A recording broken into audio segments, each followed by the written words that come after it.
And we are joining the governor live downtown at a press conference about the But a lot of folks tuned in to the WNBA. correspondence school.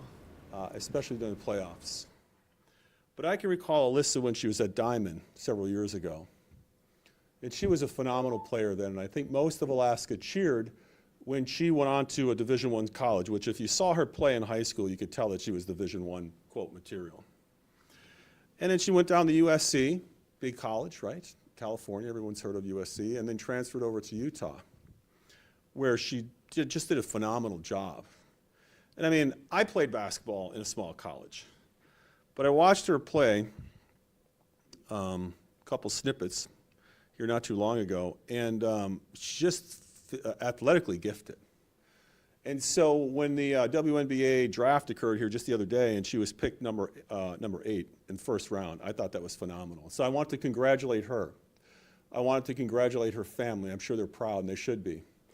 And I want you to know, Alyssa, that a lot of Alaskans are going to be tuning in to the Minnesota Lynx games when possible here in the future, and that you know, your play, your sportsmanship, etc., is something that did not go unnoticed by Alaskans, and so we're cheering for you, we're rooting for your family, rooting for your friends, and the Minnesota Lynx will have a lot more folks tuning in from the Great White North.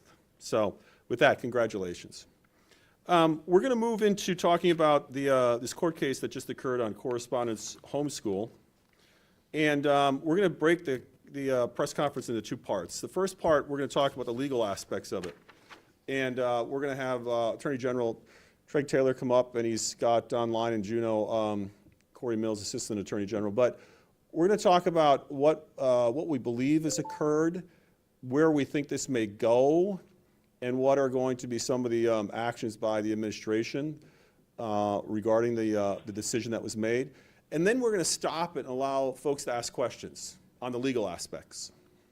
Then once the questions are done on the legal aspects, we'll go into my thoughts on what's occurred, the impacts on education, and it is going to be somewhat speculative where this is going to go because there's still more to be done with regard to a higher court. And so I'm going to ask Craig to come over. He's behind me here. I'm going to ask Craig to step up to the mic and just go through the process by which this decision was rendered and what the interpretation is at this stage of the game of law on that decision, and what are some of the actions that we're contemplating from a legal perspective.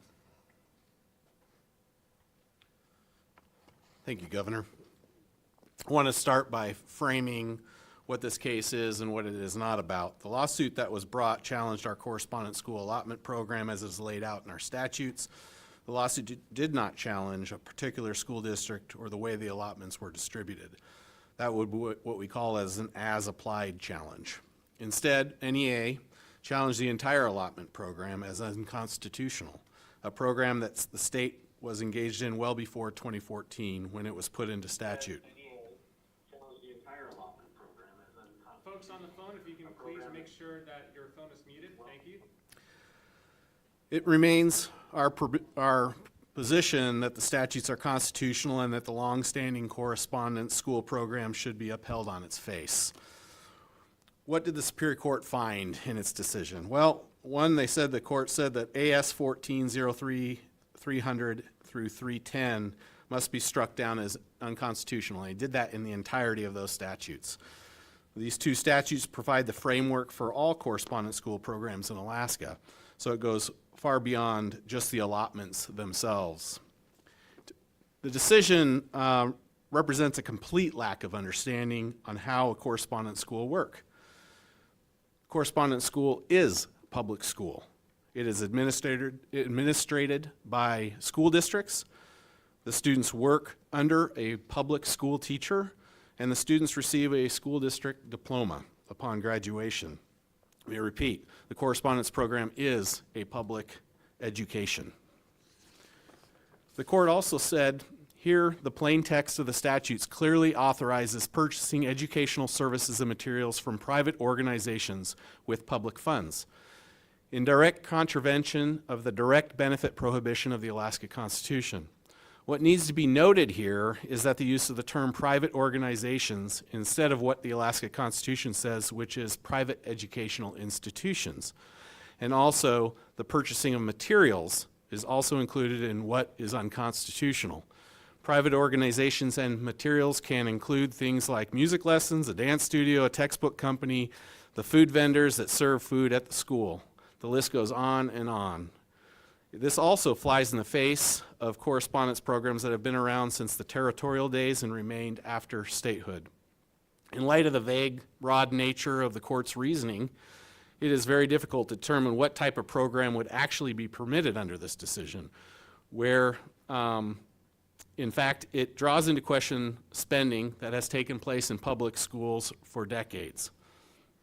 Therefore, we will appeal the decision, and we'll be asking that this court decision not go into effect through the period of the appeal. Where we are now is that the NEA has asked and filed a motion to stay the decision until June 30th, 2024. We think that is not enough. This coming Monday, we will file our response to the plaintiff's request and ask for a stay to go out longer until at least we have a final decision from the Alaska Supreme Court. I don't know that I have ever heard of a plaintiff wanting to stay a decision that came out in their favor. Clearly, the NEA, who asked for this result, recognizes the magnitude and devastating consequences of this decision to Alaskan students and to families. If the Superior Court doesn't grant the stay in the way we want, we'll ask the Alaska Supreme Court to grant it. We will also be seeking a quick resolution through an expedited decision on the stay motions and an expedited appeal. Our goal is to bring as much certainty to families, school districts, and education vendors as quickly as possible by getting this decision halted and seeking review at the state's highest court. Thank you. All right, so we're going to start with questions here in the room. Starting first with Iris Daniels, the Anchorage Daily News. Thank you. Attorney General, yesterday we heard an interpretation of this decision from Senator Wolakowski that's a little bit different from what you just described. It sounds like his interpretation of the decision is that it may not have significant impact on students in correspondence programs that don't use the allotments directly as tuition payment in private schools, that use it maybe as it has been used for many decades in Alaska for purchasing curriculum and things like that. I'm wondering if you can clarify if your interpretation is in fact different from that, and if you hope to preserve families' abilities to use allotments directly to pay for private school tuition. With all due respect to the senator, I disagree with his interpretation of this. If you read this decision, and it's a short decision, it is extremely broad in what it encompasses, and the legal arguments that were used in this decision then now could be used against any spending a school district does outside of the public entity, right? What about what about textbooks? What about all these other things that school districts regularly engage in with private organizations? And so if you use the logic in this decision and you apply it across the board, this could have a massive effect on how school districts operate in the state. Our next goes to Eric Stone with Alaska Public Media. Hi there, Eric Stone, Alaska Public Media. So in speaking with the Institute for Justice plaintiffs, they alluded to some possible federal causes of action as far as the Blaine Amendment. I'm not sure if you're familiar with that, but basically the idea is that if you restrict spending on religious institution, on religious schooling, that violates the ability of parents to sort of choose the education for their child. Do you guys see, if the Alaska Supreme Court decision doesn't go your way, do you expect to appeal this to the U.S. Supreme Court? Well, we'll see what the Alaska Supreme Court does with it. At this point, we're keeping all of our legal arguments on the table. All right, we're going to go online now to Mark Sabatini with the Juneau Empire. Hi, can you hear me? Yes, go ahead, Mark. Hello? Okay. I guess my question, since we're talking about the technical aspect, is fairly low. simple one. Sorry, I'm dealing with two different audio streams. One's delayed. But my question essentially is, the governor has previously said, especially when this law passed, that a constitutional amendment is needed to have this comply with the language prohibiting funds going towards religious or private schools. That amendment obviously doesn't exist. So based on that, what has changed in 10 years that can justify your motion to appeal this that doesn't violate that part of the Constitution? I think that's a mischaracterization of the record. I think if you look at the full record in the legislature, when the governor was a senator, you'll find that that is a misrepresentation of what occurred, and also a misrepresentation of what was presented at that time and what actually became law. All right, next we're going to go to Carter DeJong. Next we're to Carter DeJong with the Fairbanks Daily News Miner. Yeah, thank you, Carter, with the News Miner. I guess I'm just wondering, for the Attorney General, when do you have any idea of when you can expect a decision as far as an appeal, whether that's the Alaska Supreme Court or whoever? To a certain extent, that's up to the courts and how fast they move on this. We've seen them move extremely quickly when we have sort of election issues that come up. We are going to seek an expedited hearing and an expedited decision on this. So, to a certain extent, it's in the court's wheelhouse for determining time frame. All right, next we're going to move to James Brooks with the Alaska Beacon. Hello, am I coming through all right? Yes, we can hear you, James. Great. A.G. Taylor, I'm actually kind of surprised that you're the one talking to us rather than Corey. I thought you were conflicted out on this issue because your family personally benefits from this. Could you talk a little bit about your involvement or not in this issue? Yeah, I'll be happy to do that. So we made a decision within the Department of Law that I would not participate in a memorandum that was outlining sort of the legal framework for correspondence schools at the time. In abundance of caution, decided to withhold my ability to work on that project. Since that time, the situation with my kids' schooling has changed significantly, and we actually went to the length of having outside counsel look at that conflict and determining that I don't have a conflict and can fully participate in this litigation. All right, thanks, James. Next, we'll move on Could to you Jazz. explain a little bit about how that was resolved? Only that there is no conflict. All right, moving on, we'll go to Jazz Garrett with KINY News of the North.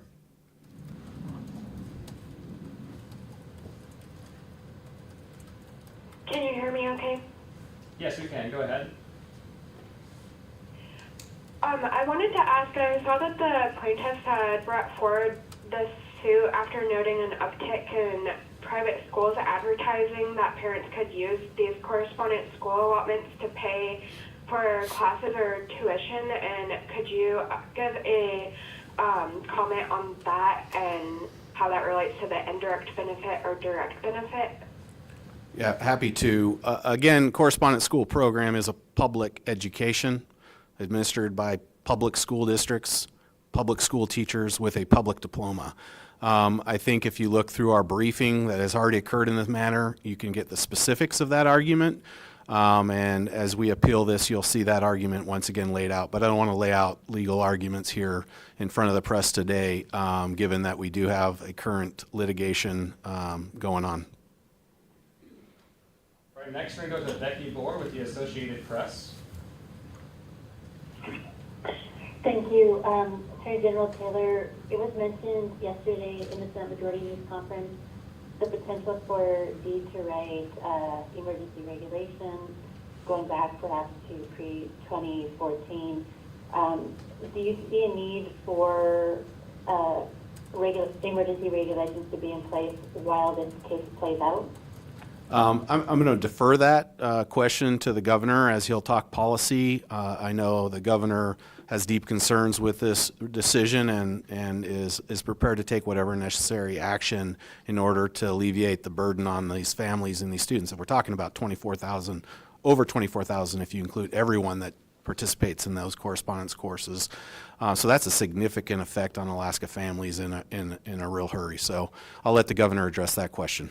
Yeah, so if there's any more questions regarding the legality, whether it's a question on stays, whether it's a question on taking it to the state Supreme Court, the Attorney General can answer that. If we're going to morph into the policy part, we can start that now. So is there any other questions on? Three more folks. If it's legality, yeah. Yes. So Margie, if you have a question for the Attorney General, go ahead. Margie Bowman with the Cordova Times.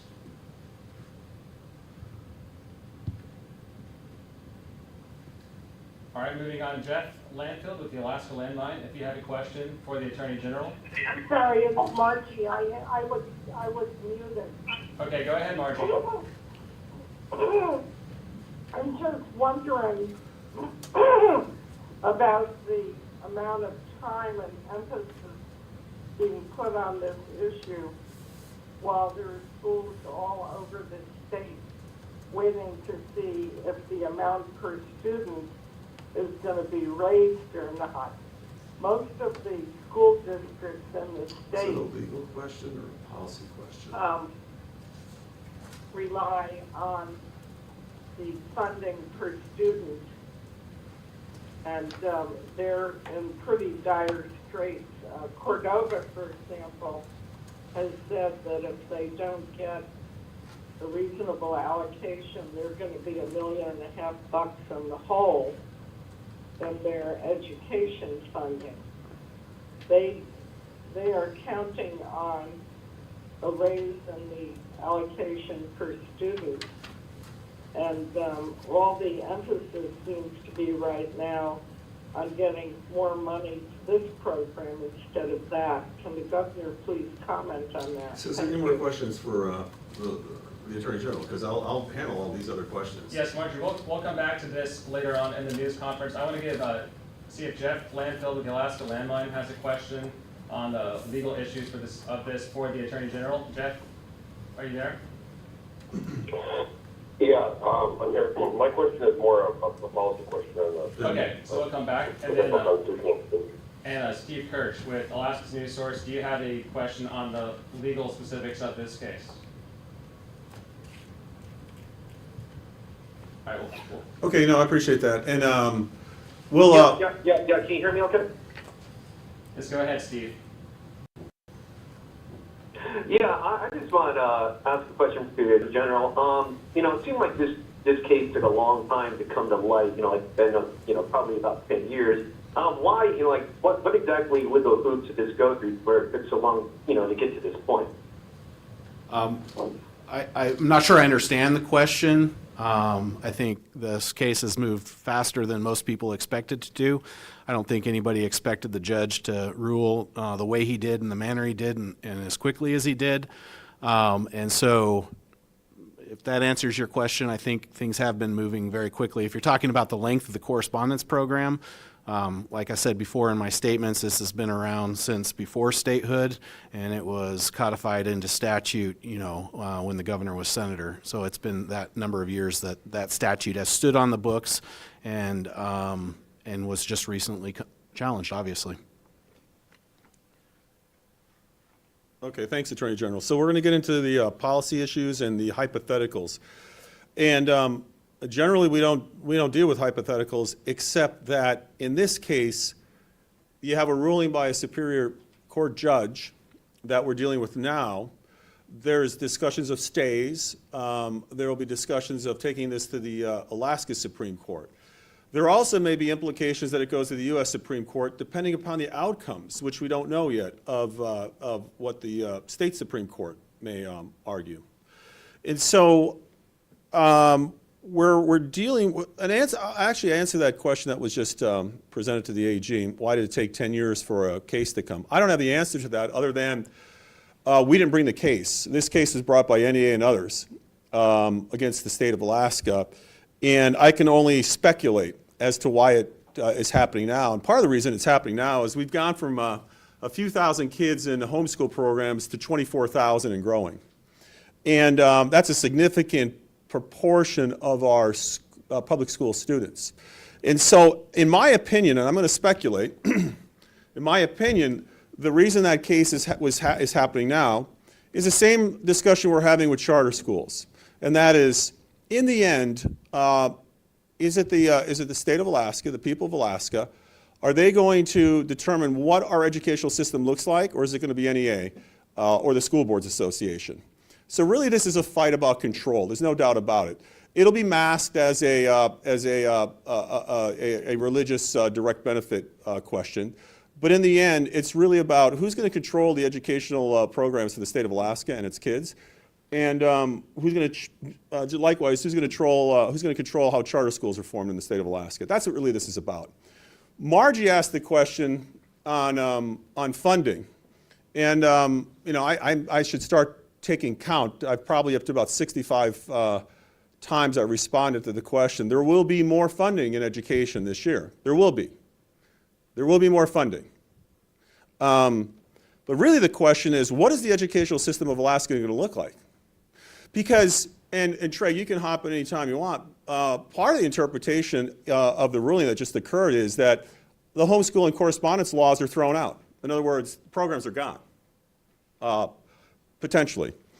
And so we're trying to weed through exactly what the decision actually means. Part of the decision, part of the language in the decision was that the legislature may have to look at constitutional considerations. Well, if that's the case, then statutory considerations won't remedy the situation. That's part of the problem. So we're looking at a whole host of hypotheticals and possibilities that we're gearing up for. If this goes to the if this goes to the state Supreme Court, which we believe it's going to, well, hopefully we get a stay. And as Treg said, it's unprecedented for a plaintiff to want to stay the decision that would appear on the surface to be what they wanted. But I think what occurred here was this decision was so vast, so overreaching. And again, some, when they view the decision, believe that the homeschool and correspondence laws were thrown out, which would disenfranchise 24,000 kids, 24,000 kids, 1,000 plus vendors. Countless families, 265, I think, teachers that directly deal with homeschool. And so there's a lot of clarification that needs to occur here. When I first became a senator in my freshman year, I ran a constitutional amendment that would allow public money to go to private educational institutions. That constitutional amendment failed in the legislature. There wasn't support for it. That's part of the process, the way it is. Years later is when I had a bill, SB 89. Wes Keller had a bill, and I believe it was either 151 or 156, I believe. He was in the House at the time, had to do with education. And basically, my portion of the bill that was rolled into Wes Keller, Representative Keller's bill, basically said that we're not going to discriminate against vendors in a public education homeschool program. That if you wanted to buy a Latin course from, let's say, Monroe Catholic for the purpose to underwrite your public education, because keep in mind, there's two types of homeschooling in Alaska. There's private, divorced from public. Those individuals and those families don't have to sign up with the state. They don't ask for state aid. They are totally on their own. Alaska, from that respect or perspective, probably has the freest non-public homeschooling laws in the country.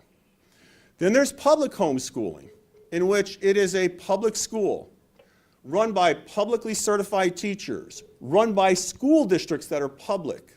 So the purpose of the public homeschools are a public education by public school districts using public money for publicly enrolled kids with a public ILP for a public outcome.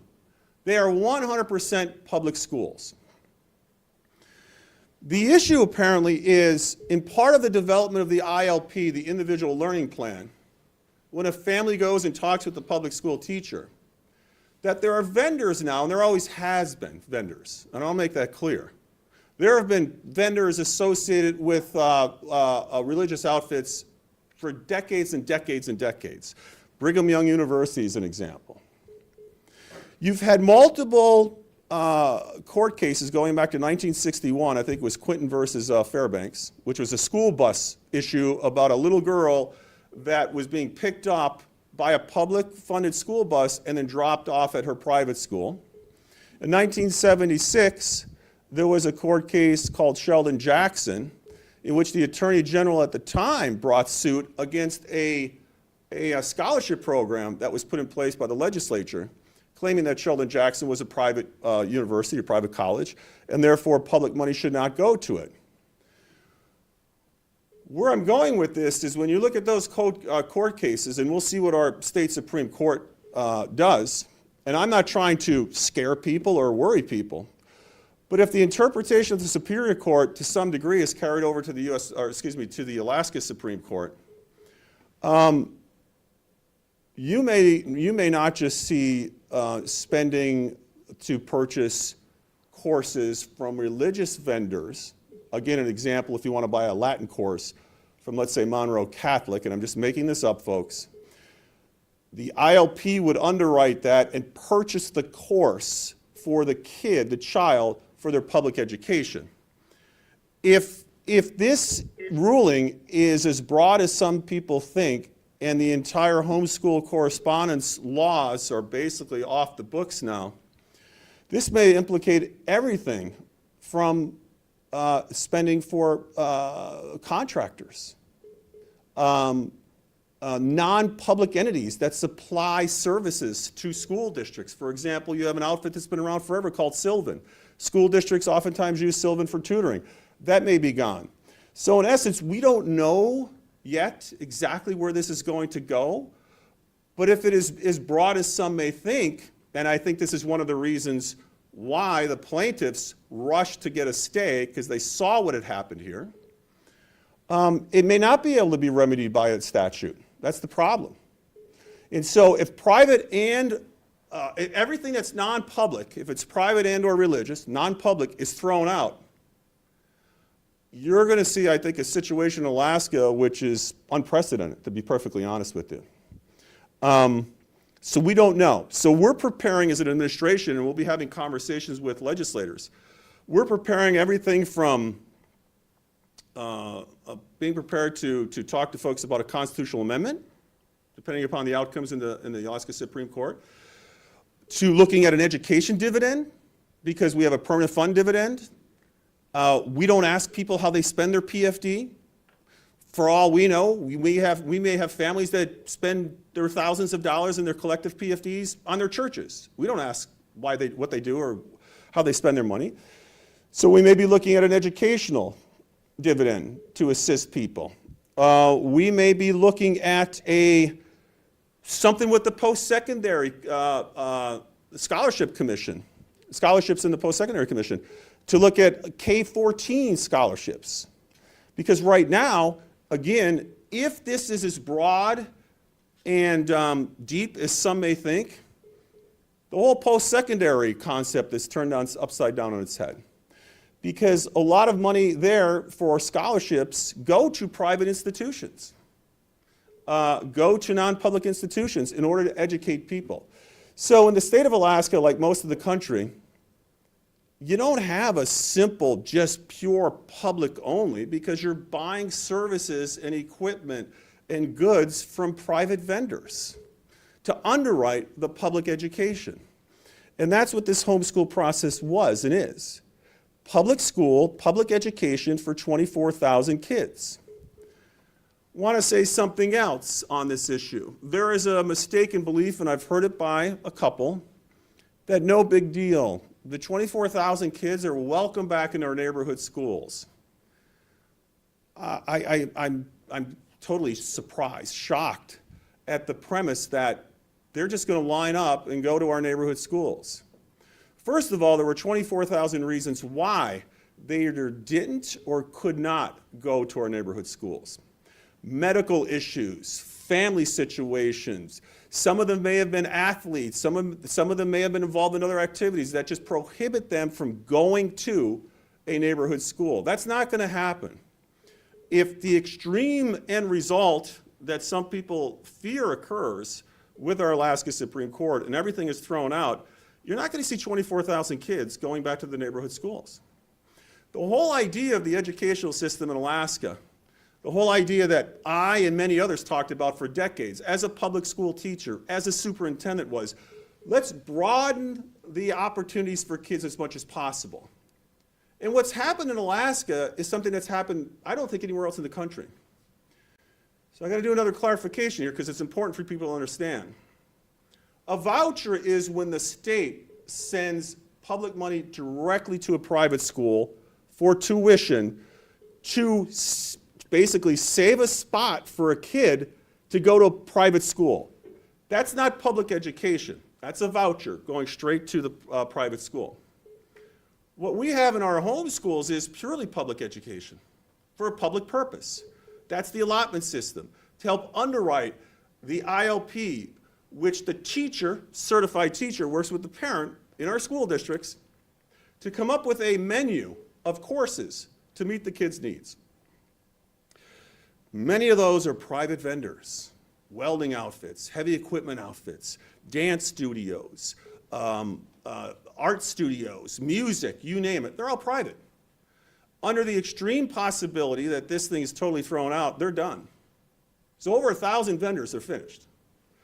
The 24,000 kids, again, are not necessarily going to line up to walk into the neighborhood schools. We estimate this is roughly about $120 million is what we're looking at.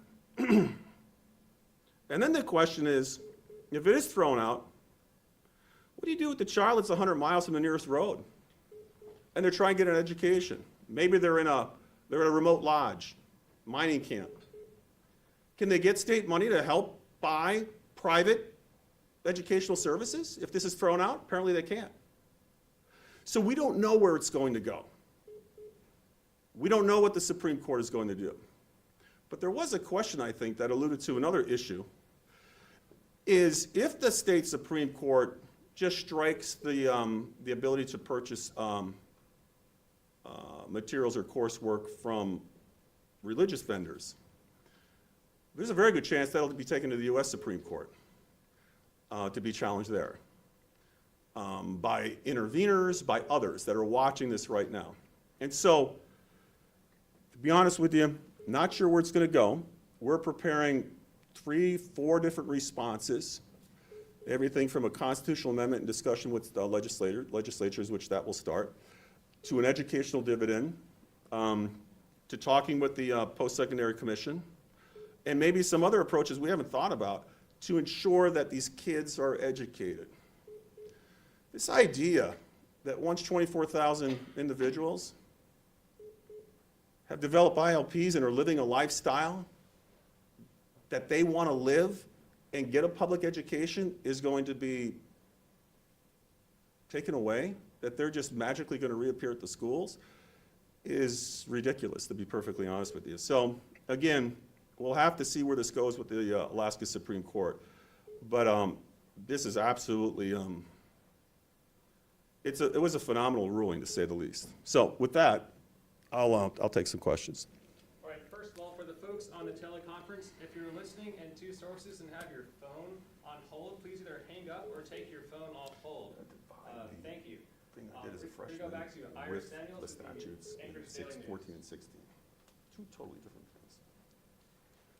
My question is about a bit of a tension that I'm seeing between the letter that was sent out by Commissioner Bishop earlier this week and what you're saying today. It sounds like what you're saying today, that if there isn't a stay in place, really the correspondence programs as they stand they've just been thrown out by this judge.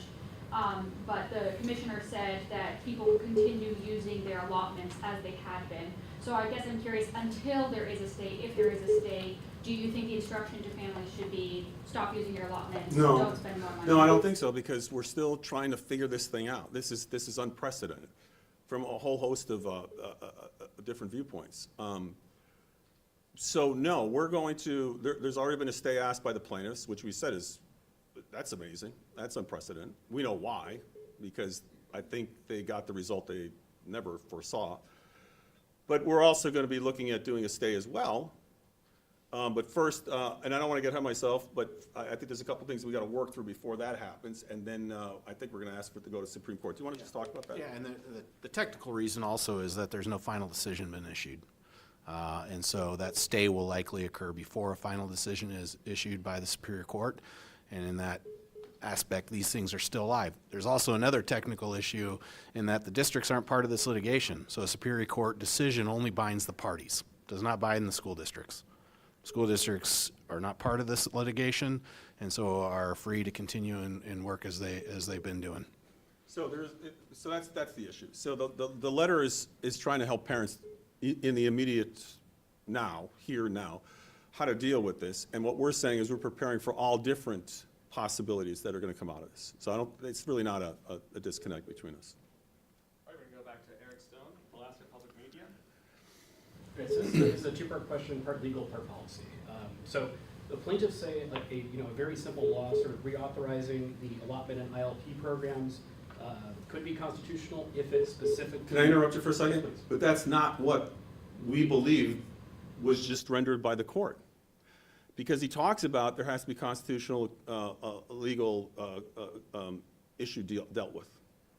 So if that's the case, then a statute doesn't deal with if there's a constitutional issue, a concern. But go ahead, I'm sorry. Well, the idea is that the statute could clarify that could basically allow the program to be constitutional if it specifically spells out that public money can't be spent on religious or private. He just threw out the whole. The judge just threw out basically the whole homeschool correspondence program. It's gone. The judge had the opportunity to only throw out portions of those statutes. He chose not to, and he ruled them completely unconstitutional. So you'd be making a statute for something that the court did not say is a remedy. Okay, that answers my question. Thank you. From our perspective. Again, this is very important when you go and you print your stories. We're still trying to figure this out, and the final decision from the Superior Court has not arrived yet. And then we've got to look at what we're going to do with the Supreme Court. So we're just trying to prepare for all possibilities and trying to understand this with everyone else. Kyle Hopkins with the ADN and ProPublica. I wanted to follow up on a couple questions that came over the phone. Mark Sabatini had asked about the statements you made in 2013 when you were testifying, and the Attorney General said that those have been misunderstood. Yeah. Want me to clarify that? Well, you said at the time, and back then you gave that same example of, taking a Latin class from Monroe Catholic, and you said, at the time, currently we cannot do that under constitutional language, nor do we have a mechanism under this statute. And you said that within the context of also calling for a constitutional, change to the Constitution. So how are people misunderstanding what you said? What did you mean to say in 2013? That if you want to do a direct payment to an entity that's not public, a direct payment to underwrite, to help benefit that entity so that kids can go to school there, that was going to be what people call a voucher. You would need a change in the Constitution. Under SB 89, you purchase a course from private and or religious entities in order to underwrite the public outcome, the public education. A voucher is a direct benefit to a school that is private or religious, but non-public, and you would need a constitutional change in that. So, I'm not looking at what you're looking at. I'm not looking at the question. I'm trying to interpret it as you're sending it my way. But we did approach it in two different ways. When the approach on a voucher did not have the support from the legislature, we still want to expand our public education system. We still want to get other possibilities for the public education system. And so we expanded that in the bill to include private and religious educational vendors. So we don't think that's a direct benefit. The plaintiffs want to make the case that it is. a voucher to a private outfit is a direct benefit. It is a direct benefit, and it's different than what we're talking about. All right, going to the teleconference now, we're going to go to Mark Sabatini with the Juneau Empire. Thanks. Governor, you said that if this whole thing is upheld, essentially that's it for 24,000 students. And one of the comments I've heard there at the Capitol is folks saying, look, we had correspondence schools and homeschooling before this law went into effect in 2014. If we go back to the system that existed before that, we can find a way to make it work. What are your thoughts about that? So again, if the interpretation of the Superior Court's ruling implicates the charter school, the correspondence and homeschool laws, and in essence, if they are off the books or considered unconstitutional, then you would have to reconstruct this thing through legislation. You can't just fix the religious part of it through legislation. But if the whole thing is wiped out, you would have to reconstruct it, is our understanding. Again, we're working through this as everybody else is, but that is our understanding. And if it were to be upheld by the Supreme Court may very well come up with a totally different concept. They may come up with something totally different. Once that happens, then we'll deal with that and see what we can do. I think most Alaskans don't want the homeschool correspondence programs to go away. I think most Alaskans want the ability to be able to educate their children in a manner that best meets the needs of the kids and the families. But again, we're looking at what was just delivered. This is our interpretation. We are going to wait for the final decision, and then once that happens, we will have discussions and approach this in a manner we think is conducive that helps kids. That's what we're going to do. All right, next we're going to go to... Very quick yes/no follow-up. Are you saying that you don't think they'll just go back to the pre-2014 law? What's his question? What's the question? Is it going to go back to the pre-2014? Is what going to go back? I'm not the judge. I have no idea. I don't know what they're going to rule. All right, Mark, we need to get to other reporters' questions. We're going to move on to Carter Yeah. DeSong with the Fairbanks Daily News-Miner. Yeah, Mr. Governor, I'm just wondering, do you support public funding going towards religious curriculum, classes, materials, whatever it looks like? And if so, what do you think the benefit of that is? Do I support the purchasing of coursework from private and religious outfits to underwrite the public education of kids? Yes. Years before that bill was moved by myself, that amendment and Representative Keller's bill, did I support vouchers going directly to private outfits? Yes. And why do I do that? Because I want to make sure that every kid in the state of Alaska has a quality education that meets their needs. I can sit here and talk for hours about the parents and the students I met when I was the administrator for the Mat-Su Central School, the largest school in the state of Alaska currently, which is a home school. And every single one of those parents and every single one of those kids had a unique reason why they could not attend a neighborhood school. Many different reasons, too numerous to mention, to be honest with you. And so any and all kids, I believe, are entitled to a great education, a great public education, hopefully, but if not, a great education, period. And so I've always supported. My track record goes back a long time in supporting education in many different methods and many different means. All right, next we're going to James Brooks with the Alaska Beacon. Thanks. I wanted to walk through the timing a little bit of the various options to make sure I've got it here, because there's a couple different options for stays, but there's only 30 days left in session. So more likely than not, do you think that there'd be a decision, a need for action after the legislative session is done? And so, if so, what are the options available then?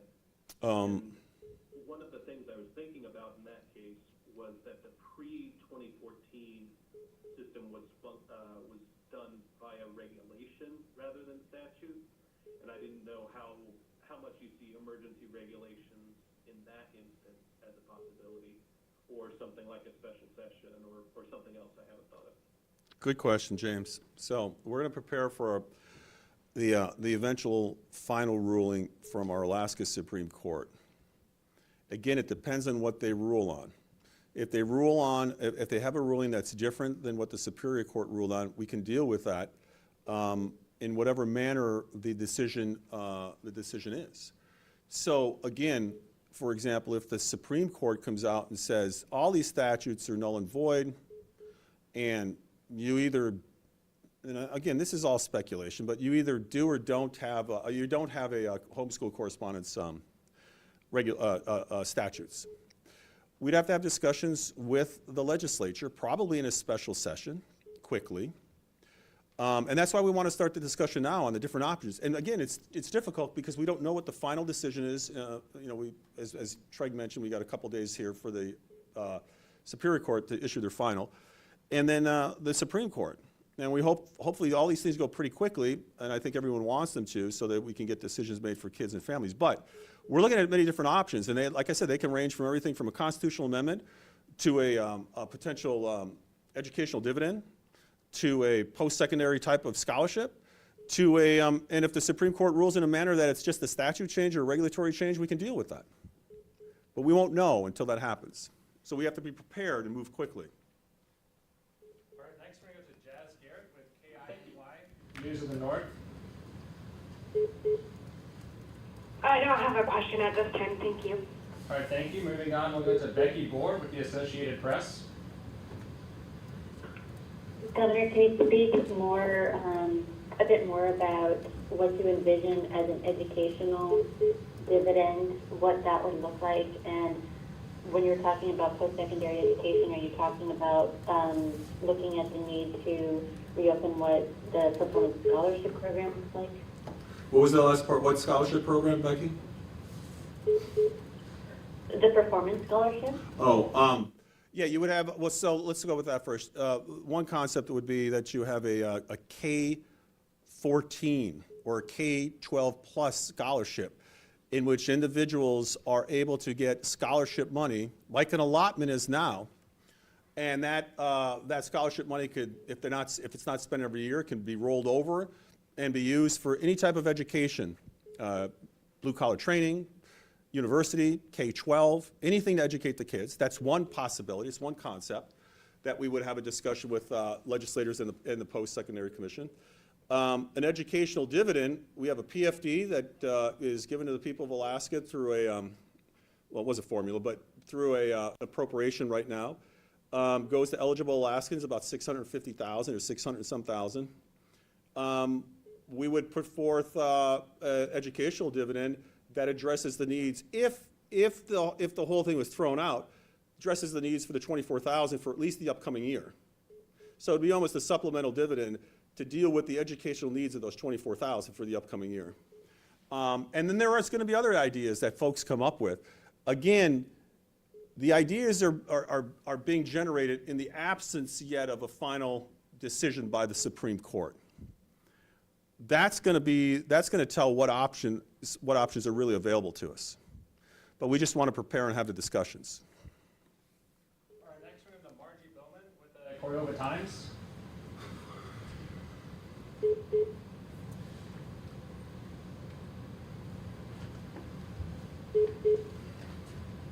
Margie, if you're there and have a question, unmute and go ahead.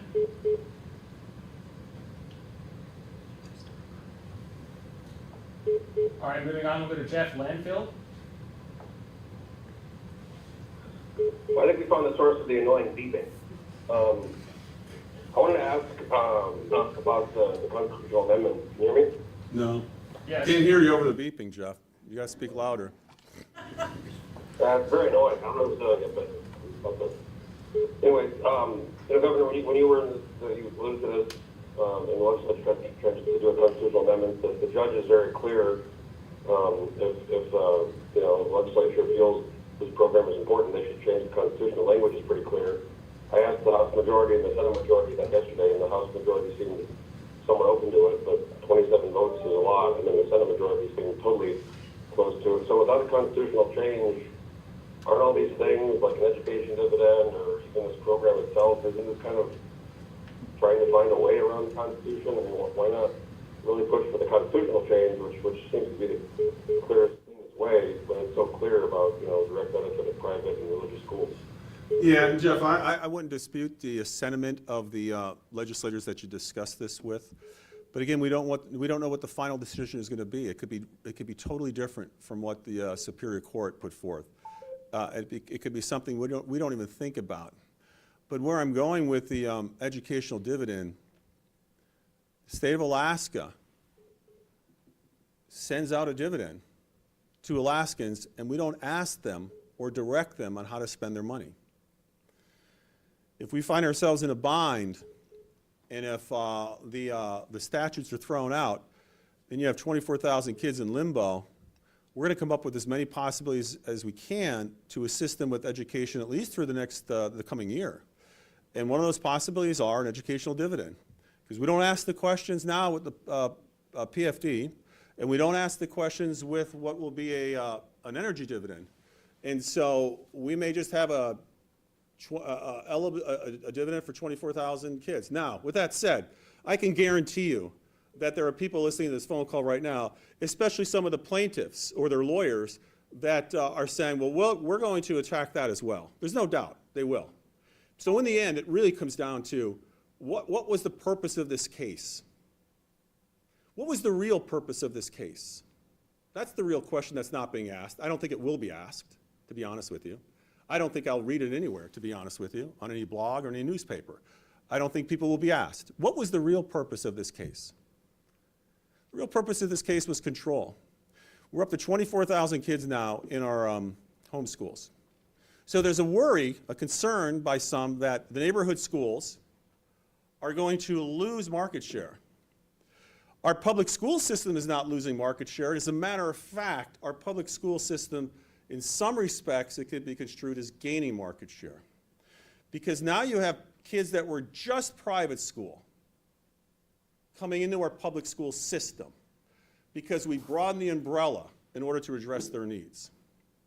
And so we don't know what the final decision is going to be, and we don't know what the final decision of the Alaska Supreme Court will be. And again, we're going to have to be prepared for a whole multitude of different decisions that could come out. We've got to move fast. But in the end, I'm committed. I'm sure there's a bunch of legislators that are committed to helping these kids. I hope, Jeff, I really do, that when you spoke with legislators, that those that oppose this or oppose that, I hope they weren't just thinking we're going to round them up and shove them into the neighborhood schools, because that's simply not going to work. 24,000 kids, thousands of Alaskans, close to 300 homeschool teachers, public school teachers, vendors, school districts, all will be implicated, all will be impacted. So I think I always believe there's answers and solutions to everything. But I got to tell you, this has been quite the year on education.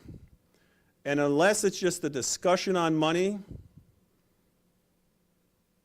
there is really no desire by some, including those that filed suit on this homeschool program, to really care about how kids are educated.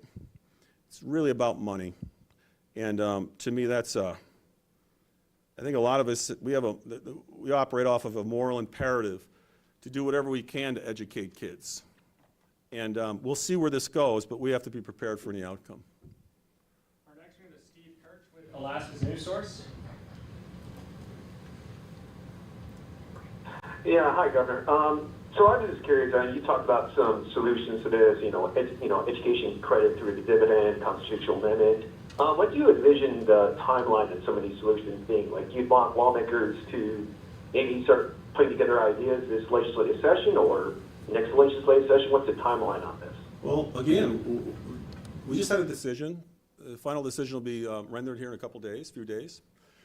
And then That decision, if it looks like it is going to throw out these statutes, or at least severely impact these statutes that make the current homeschool process, the way it's laid out, unworkable, we have to have several options in anticipation of what the final is going to be. We think it's going to look like the one we have now, the decision we have now. And then we're going to take this to the Supreme Court. We have to, on behalf of the kids and parents of this state. We will do that.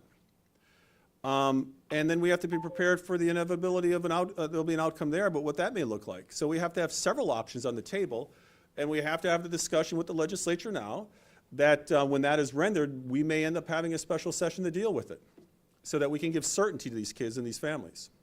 So I would anticipate somewhere within those broad parameters, we have an answer and a solution. But again, we have to wait for the final decision of the Superior Court. Then we got to move this to the Alaska Supreme Court. And again, depending upon what the Alaska Supreme Court does, we'll respond to that, and we'll work with legislators on that. And hopefully we come up with a process that continues to cast as wide a net as possible to help our kids, as opposed to working overtime to figure out ways on how to shut some really good programs down. Our next one is Sean McGuire with the Anchorage Daily News. Thank you very much. I was wondering, I had just a couple of quick questions to the AG, the Attorney General, if that was possible, just to start. Firstly, I just wanted to ask the Attorney General, would it be possible to share that advice you got from outside counsel that explained that you are no longer in a conflict of interest with that case?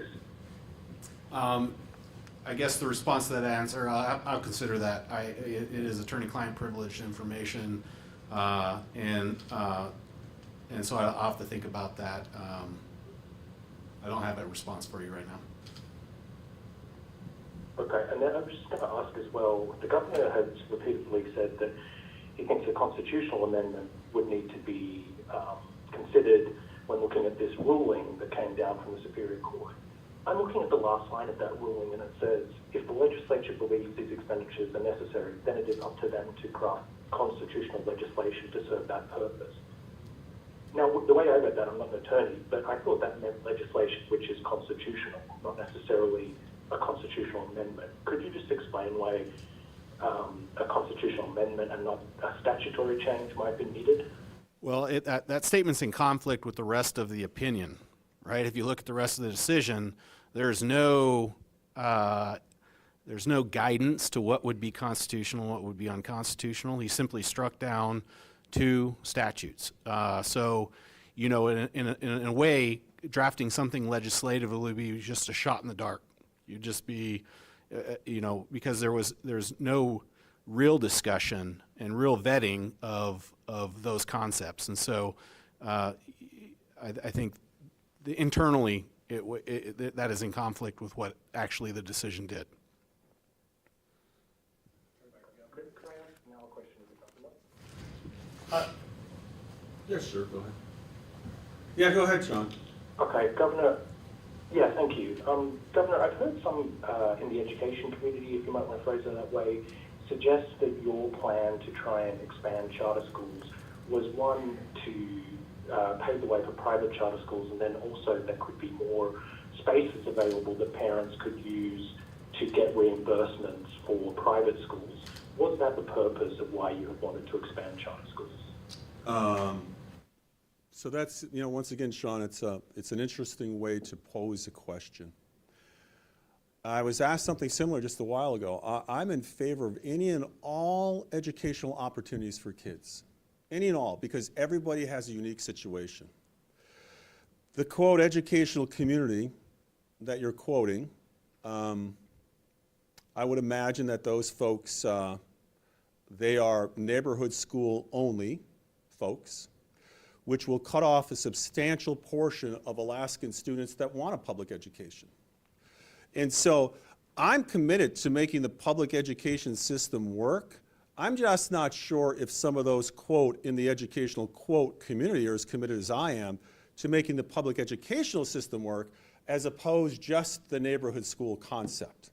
We have great neighborhood schools, there's no doubt about it, But not everybody's family situation or individual personal situation is a good match with a neighborhood school. So I'll continue to, just like I have for decades, advocate for as much flexibility and choice in our educational systems for our kids and our families. We're done? Okay. Complicated issue, and this decision, I think, for most people was a surprise in its scope and the impact it could make. We're going to wait for the final decision. The plaintiffs have already quickly asked for a stay because I think they were mortified by the outcome. It probably wasn't quite what they wanted.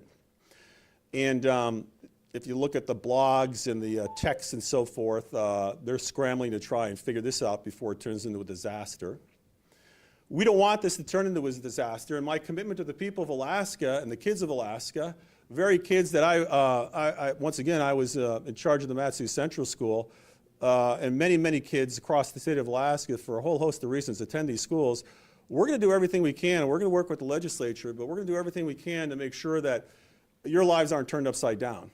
And so there's nothing wrong with contacting your legislator and expressing your opinion and your desire to make sure that whatever the outcome is an outcome that's going to work for you and your kids. That's the process. That's the political process. And I often tell people that don't like to get involved in politics, if you don't, you run the risk of becoming a victim. And right now, there is a risk of becoming a victim unless you don't have a discussion, don't send a message to your legislature. Not a nasty communication, just a desire to get this fixed so that your lives aren't turned upside down. We've got to wait for the outcomes from the Superior Court judge's final decision. And we're going to go to the Alaska Supreme Court, there's no doubt about it. But I would ask everybody involved to understand that a one-size-fits-all doesn't work for everybody. It simply doesn't. And I think Alaska has an outstanding public school, homeschool, correspondence school system, as well as a charter school outcomes that we have. And I think all of us should want to expand these public school approaches. But apparently some don't. And that's why we're here today. So to the people of Alaska, and especially those that the 24,000 kids and their families, we're going to work hard with legislators that want to work and come up with solutions. We'll get those prepared. We'll wait for the outcomes. We'll address the court's decisions.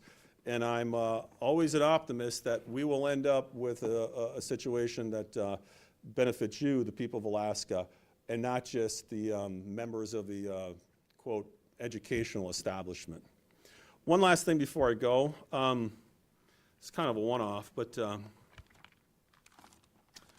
it was brought to my attention that there was an article written, I think it was in the Beacon, and there was a quote, and it has to do with the impediment bill. And the quote that was sent to me was, Alaska lawmakers are considering a proposal from Governor Mike Dunleavy that would further criminalize homelessness. Now, I'm constantly being told that the press is not biased, the press presents facts, the press lets it up to you to decide. That's clearly a slanted statement. The purpose of the impediment bill is this.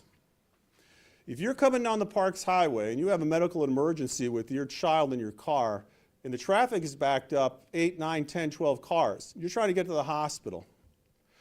And there are 5, 6, 10, 12, doesn't matter how many people that have glued themselves to the highway because they're protesting oil or they're protesting the loss of some species of cockroach, whatever it is.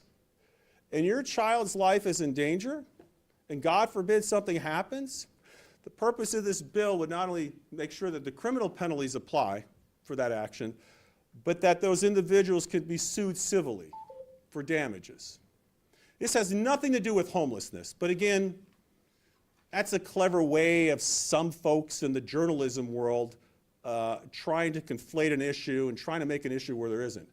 This is about folks willingly obstructing your free passage and not paying a price for that if you pay a price.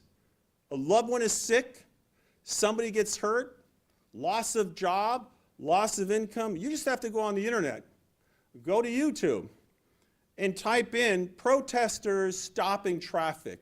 And these are not, we're not talking about a First Amendment issue here. These are not permitted protests we're talking about. We're not talking about doing away with the First Amendment or permitted protests. But no reasonable person is going to say you could sit in the middle of Parks Highway, glue yourself, chain yourself to something, lay down on the road, back traffic up, emergency vehicles, whether there's a fire going on, the police that need to get through. No reasonable person, ACLU excluded, no reasonable person is going to say that's okay. But apparently, in an article, this bill is about criminalizing homelessness. Couldn't be further from the truth.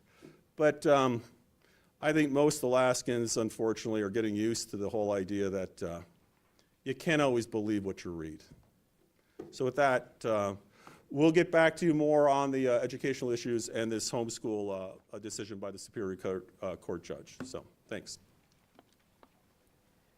And that was Governor Mike Dunleavy discussing the recent ruling about the Superior Court judges on homeschool funding. And as you heard during the conversation, Attorney General Craig Taylor said that basically it was a misunderstanding of what correspondence schools were, that correspondence schools are public schools.